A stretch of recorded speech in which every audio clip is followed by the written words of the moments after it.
দোস্তা, হ্যাঁ কও। এটা তো বিপদে পড়ে গেছে দোস্তা। তোর আবার কি সমস্যা? আরে বেটা, তুই জানিস না, তোর ভাবি প্রেগনেন্ট। চলার মতো তো একটা ব্যবস্থা করা লাগবে। প্রেগনেন্ট এখন কি আমি বউ হয়ে তোর ঘরে যাবো নাকি? আরে বেটা, বুঝস না, তোরে কি এটা কইছি? এটা মালের ব্যবস্থা করতে গেছি, দিন চলে না। কি ব্যবস্থা করবো? তোর কি মনে হয় আমি দালাল? আমি তো এটা কই নাই রে, তাহলে কি? আমি কইছি তোর একটা ব্যবস্থা করতে, দিন চলে না। হুম। এখন আমি কি করতে পারি? দেখ না কিছু একটা করা যায় কি। তো দেখ, দেখি একটা ব্যবস্থা হয় নাকি। ওদিকে একটু তাকা তো, দেখ তো এটা চলে নাকি।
এই কি ব্যাপার?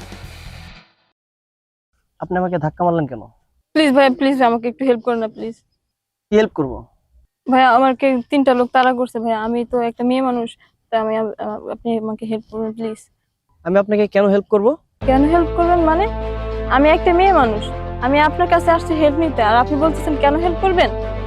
হ্যাঁ, আপনি বিপদে পড়ছেন তাতে আমার কি? আপনি কি আমার কিছু লাগেন? আপনাকে আমি হেল্প করতে যাব? তো আমি আপনার কিছু লাগে না তো কি হয়েছে? আমি একটা মেয়ে মানুষ, বিপদে পড়ে আপনার কাছে হেল্প চাইতে আসছি, আর আপনি কেমন পুরুষ মানুষ যে আপনি একটা মেয়ে মানুষকে হেল্প করতে পারবেন না? ও, এখন আপনার মনে হচ্ছে যে আপনি একজন মেয়ে মানুষ। কেন? আমাকে দেখে কি আপনার ছেলে মানুষ মনে হয়? যখন আপনার 5টা মেয়ে এক জায়গায় থাকেন, একটা ছেলে যখন আপনাদের সামনে দিয়ে হেঁটে যায়, ভুল করে যদি আপনার দিকে তাকায়, তখন ছেলেটাকে হেনস্থা করার সময় আপনাদের মনে থাকে না আপনি একজন মেয়ে মানুষ? আর 3টা ছেলে তারা খেয়ে এখন আপনার মনে হচ্ছে যে আপনি একজন মেয়ে মানুষ। সব বিষয় কি এক হলো? আমরা কি মারামারি করতে পারি? আমার কথা কি মনে হলো আপনাকে আমি মারামারি করতে বলছি? না, আমি তো আপনাকে মারামারি করতে বলি নাই, প্রতিবাদ তো করতে পারতেন। আসলে আপনাদের প্রবলেমটা কি জানেন? কিছু নারীবাদী মেয়েরা আছে যারা রাস্তা স্লোগান দিয়ে বেড়ায় যে আমরাও নারী, আমরাও পারি। চাইলেই কি একটা নারী একটা পুরুষ মানুষ হতে পারবেন? না, এটা কখনো সম্ভব না। কারণ আল্লাহ তাআলা সৃষ্টি করছে আপনাদের নারী রূপে। চাইলে আপনারা পুরুষ মানুষের মতো সবকিছু করতে পারেন না। ভাইয়া, আমার অনেক বড় ভুল হয়ে গেছে। আমি যদি জানতাম আপনি আমাকে এতগুলো কথা শোনাবেন, তাহলে আমি আপনার কাছে হেল্পই চাইতাম না।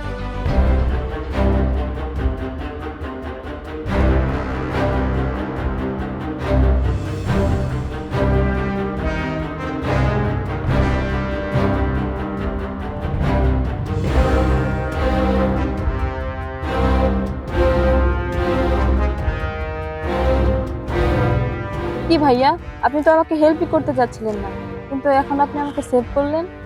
হ্যাঁ, কারণ আমি একজন পুরুষ মানুষ। আমরা বিপদ থেকে পালাই না, বিপদকে মোকাবেলা করি। আর আল্লাহ তাআলা আমাদেরকে সৃষ্টি করছে এভাবে। সরি ভাইয়া, আমি আপনাকে ভুল বুঝেছিলাম। শোনেন আপু, আপনাকে একটা কথা বলি। পৃথিবীতে একটা নারী একটা পুরুষের কাছে সবচেয়ে বেশি বিপদগ্রস্ত, আবার একটা পুরুষের কাছে সবচেয়ে বেশি নিরাপদ। অতএব আপনাকে বুঝতে হবে আপনি কোথায় নিরাপদ। হ্যাঁ ভাইয়া, আমি বুঝতে পারছি। যে কোনো পোশাক পরে সব জায়গায় যাওয়া যায় না, আর আজকের পর থেকে এ ধরনের পোশাক পরে আমি রাস্তায় বের হব। আপনাকে ধন্যবাদ বিষয়টা বোঝার জন্য। আপনি ভালো থাকবেন।